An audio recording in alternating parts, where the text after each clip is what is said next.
Olá, tudo bem? Estou gravando aqui o processo de moldagem dessa peça. É um rosto de uma princesa que eu estou fazendo no isopor, só que eu quero fazer ela através de um molde com resina, né? Aqui está a cabeça dela. Como que eu fiz aqui? Eu planejei ela aqui para cortar em duas, mais ou menos na metade da cabeça. Vou colocar ela aqui em cima de um papelão, porque eu sei que não vai sujar aqui, nem vai grudar. E aí eu preparei o gesso, como? Colocando um pouco de água, e geralmente eu coloco uma quantidade de gesso suficiente para ele ficar hidratado e ele não ficar muito grosso também, porque eu preciso que ele copie todos os detalhes, então não pode ficar grosso demais, também não pode ficar muito fluido para escorrer demais. Coloquei uma quantidade aqui, digamos, para ele ficar meio um pouco mais do que leitoso, né? Um pouco mais grosso. Deixei ele descansar um pouquinho até ele sair essas bolhas.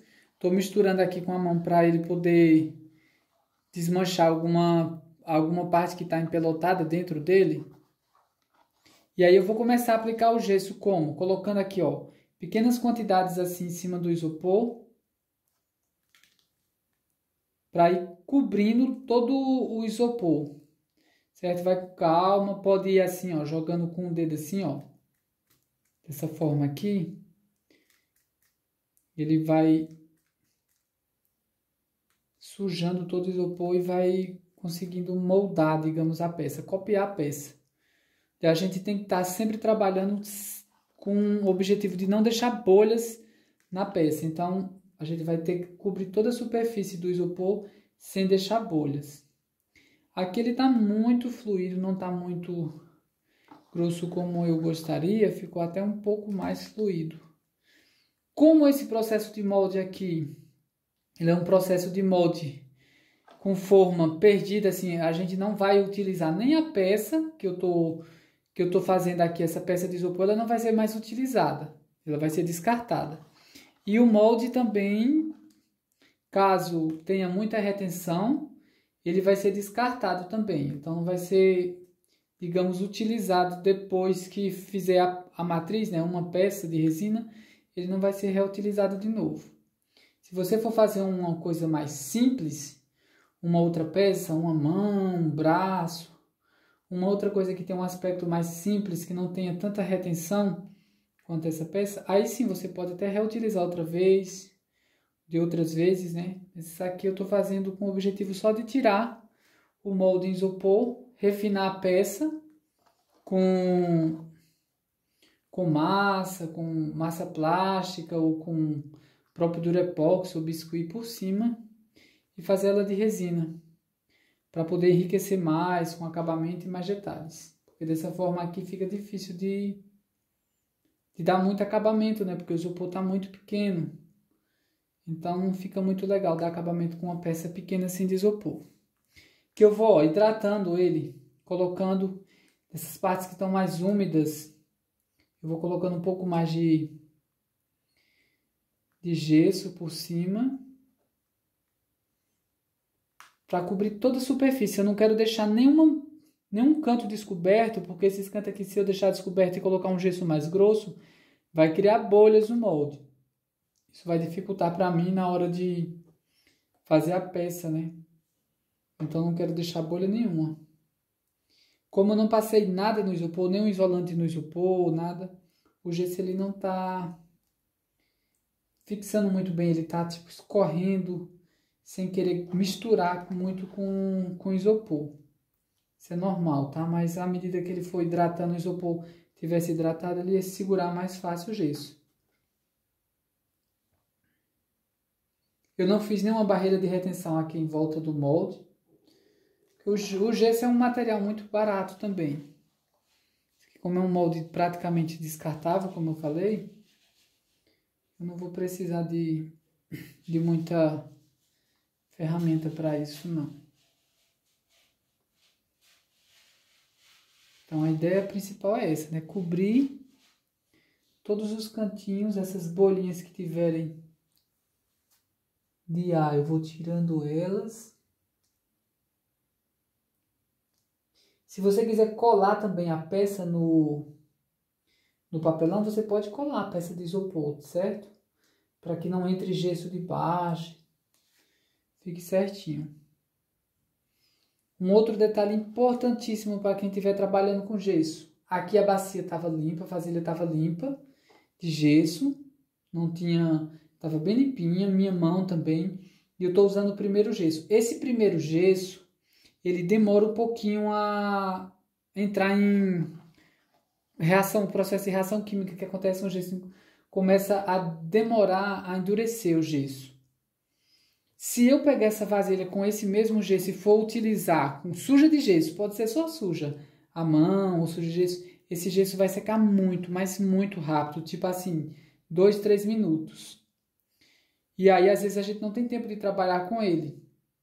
E aí, o que eu recomendo para você? Se você for fazer uma peça que você precise demorar mais na aplicação do gesso, você pega e lava a vasilha, lava a mão direitinho, para não ter nenhuma sobra de gesso. Porque quando a gente tem um gesso que já entrou em processo de secagem, né, ele começa a ter a reação, o processo de reação química começa a endurecer. Se a gente usar esse gesso que já passou por esse processo de reação química, misturar com outro, o outro vai endurecer tão rápido quanto aquele. Então é importante a gente sempre estar lembrando desses detalhes, senão a gente perde o processo aí por conta que ele seca muito rápido. Ele já está aqui, ó, começando a engrossar o gesso, já está ficando mais espesso aqui. E à medida que eu vou trabalhando com ele aqui, ele vai passando um tempinho, ele começa a ficar mais grosso. Interessante também fazer, enquanto mais água você coloca no gesso, né, mais fluido ele fica, mais, digamos assim, mais fraco ele fica o gesso. Enquanto menos água você coloca no gesso, mais forte vai ficar o gesso, mais duro ele fica. Certo? Então esse gesso, como vai ser quebrado mesmo, vai ser um molde que vai ser quebrado quando eu colocar resina depois. Então esse gesso mais fraco vai me facilitar o processo. Aqui eu vou colocar aqui na lateral do cabelinho, ó. Ele tá com a espessura correta, era para mim ter deixado ele um pouco mais grossinho, igual tá aqui. Desde o começo ia ficar bem mais fácil para mim trabalhar, ele não escorrer tanto assim. Como ficou aí escorrendo para as bordas, né, para a lateral.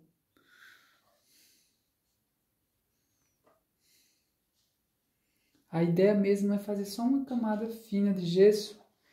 Talvez eu coloque só mais um pouco depois de gesso por cima desse aqui, para que ele fique fácil de se quebrar.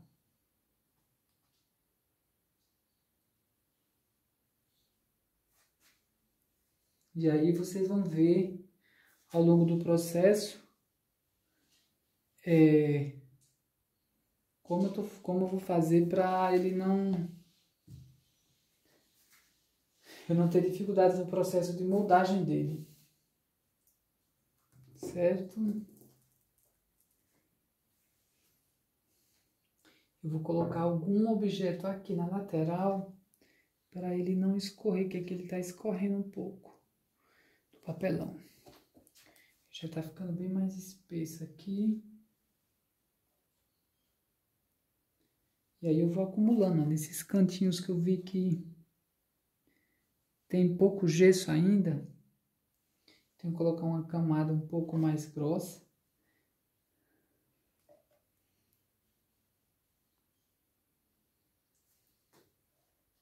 Deixa eu ver esse lado aqui. Como que tá?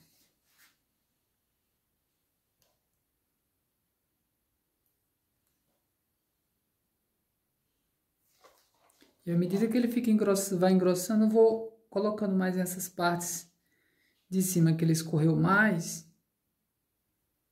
Deixar uma camadinha um pouquinho mais grossa. Existem muitas formas de se moldar uma peça. Isso aqui é só uma parte do processo que eu estava fazendo aqui. Achei interessante mostrar para você como que eu faço. Ó, onde eu perceber que está mais fino o gesso, eu vou colocando um pouco mais de gesso para ir dando um pouco mais de volume e espessura nele.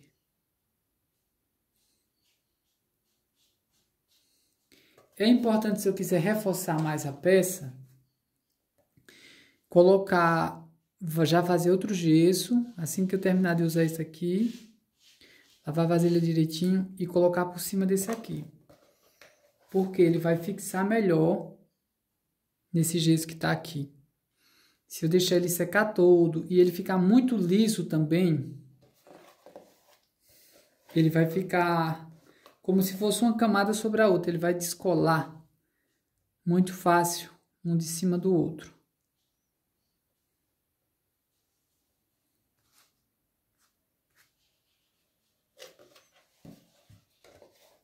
Aqui ficou tão fininho que tá aparecendo o isopor ainda, ó. Esse cantinho de cá. Mas eu quero que fique fino mesmo para mim ficar fácil de quebrar e remover o gesso. Não quero que fique uma camada muito grossa, não.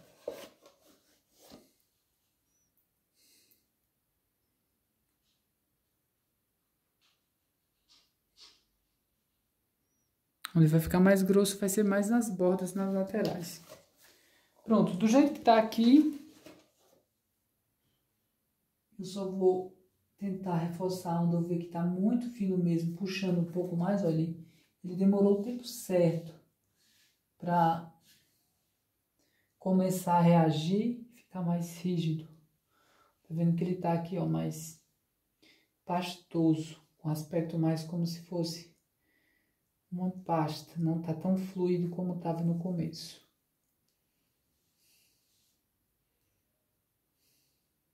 E aí fica a critério de vocês. Se for uma forma que for utilizar mais vezes, então é interessante você colocar juta por cima, molhar a juta aqui dentro e colocar aqui por cima e colocar muito mais gesso. Gesso e juta.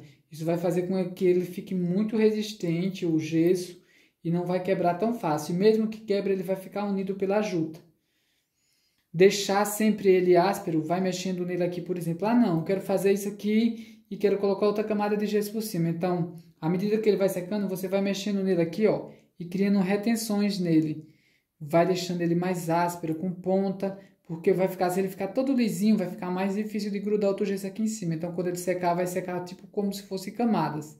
Se ele ficar áspero, que daqui para frente ele começa a ficar assim, ó, a gente consegue deixar ele mais áspero. Vai ficar mais fácil de colar uma camada por cima da outra.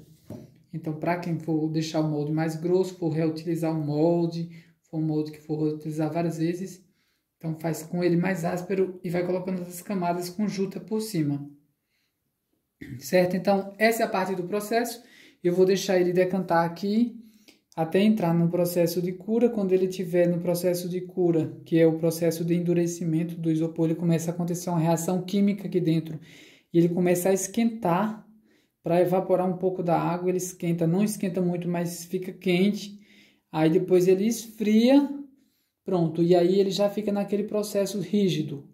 O que vai acontecer vai ser uma distorção, mas muito pequena, à medida que ele vai perdendo a retenção da água. E aí, sair também essa distorção não vai alterar em praticamente nada na minha peça. Quando ele estiver já rígido, eu já posso remover ele daqui e eu vou mostrando os outros processos para você.